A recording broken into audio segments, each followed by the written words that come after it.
అందరికీ నమస్కారం. కూటమి ప్రభుత్వంపై అప్పుడే వ్యతిరేకత వచ్చినట్టు జరుగుతున్న ప్రచారంలో వాస్తవం ఎంత?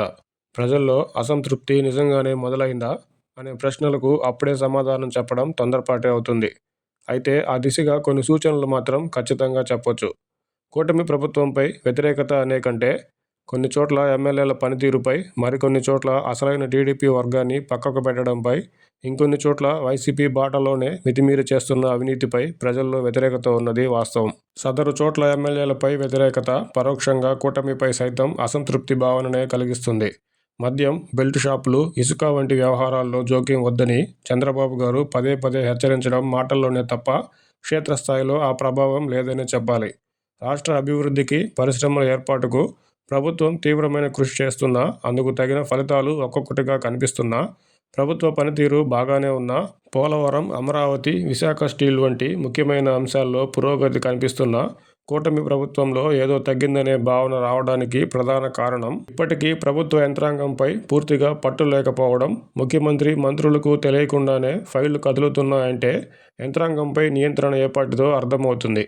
దానికి తోడు గత పాలనలో తప్పిదాలపై అనేక ఆరోపణలు చేస్తూ అవినీతి కుంభకోణాలను కూటమి ప్రభుత్వం బయటపెడుతున్నా కనీస చర్యలు లేకపోవడంతో అంతా ఒక్కటేననే భావన కుమ్మక్కయ్యారనే వాదన ప్రజల్లో వినిపిస్తుంది. ఇప్పటి వరకు చేసిన దానికంటే భవిష్యత్తులో చేయబోయేది ఉందో లేదో తెలియకుండానే విపరీతమైన ప్రచారంతో ఎక్కువ ఆశలు కల్పించడం ద్వారా చివరికి ప్రజల అంచనాలను అందుకోలేకపోవడం నష్టం కలిగించే అవకాశం ఉంది.